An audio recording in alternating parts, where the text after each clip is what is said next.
Fixing My Sister's Bike by Kyria Abrahams.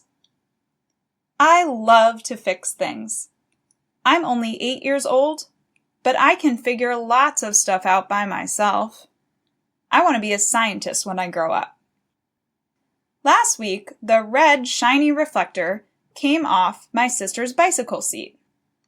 My sister Ariel said she wanted to take it to the bicycle repair shop to be fixed. No way! I stopped her. I know how to fix things, so I'll fix this too. Well, it had better work, Ariel said. She looked like she didn't believe me. I got some rope from the closet, and I tied the reflector right back onto the bike. It dangled a little bit, but it still worked just fine. It looks messy, Ariel said. When my dad came home, I showed him how I had fixed the bike. Do you think that's the best solution? He asked me. I looked over at the reflector. On second glance, it didn't look that secure after all. There were some pieces of rope hanging off. I shrugged. Yes, it's fine, I said. I thought it was the best solution. I had come up with it, after all, so it had to be the best. Okay, he said. Let's see how long it stays attached to the bike. My dad said he was proud of me for taking initiative. That means I see something that needs to be fixed and do it without being told. I think I have a new lesson for you, though, Dad said. I want to show you how to conduct an experiment. I had come up with a solution to a problem, and now the second step was to test it under different conditions. I asked my sister when she was planning to go for a bike ride. She said at 2:00 p.m. I grabbed a pen and a piece of paper and made 2 columns on the paper.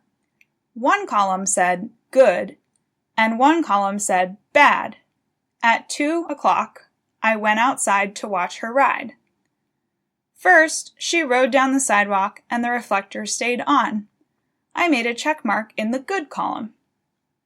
Next, she went over a bump and the reflector stayed on. I made another check mark.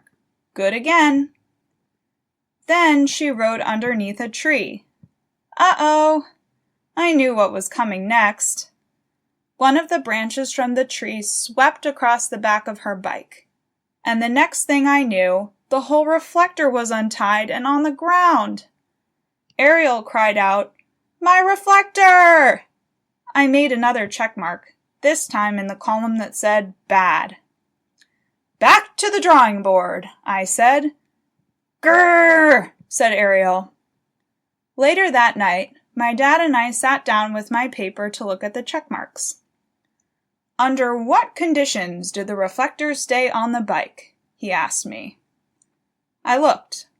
Well, it stayed on when the bike was riding normally, but it fell off when it was hit by that tree branch. What you have on that sheet of paper is called scientific data, Dad said. What do you think you can learn from this? I don't think the rope worked very well, I said. I don't think so either, he said. But you did have to test it first to be sure. Well, I tested it, and now I know. What will hold the reflector on a little bit better? Let's use glue, I said. We went downstairs where the family keeps all our tools. Dad pulled the bike up onto the bench and took out the super glue. I'm not allowed to use strong glue by myself, so we did this part together. We let the glue dry overnight, and the next day I conducted my experiment all over again. You're not going to break my reflector again, are you? My sister asked. She looked a little mad and suspicious. Well, I don't think so, I told her. But that's what this experiment is for. Do you trust me? I guess so, Ariel said. But mainly because Dad helped this time. She stuck her tongue out at me. I made her ride the bike exactly the same way she had the last time so that we could try to recreate the conditions. This is important in a scientific experiment. She rode down the sidewalk. The reflector stayed on. So far, so good. Then I had her go over the bump again. The reflector stayed on. I made another check mark. But now it was time for the final test. "Okay, get ready," I yelled. "It's time to ride under the tree."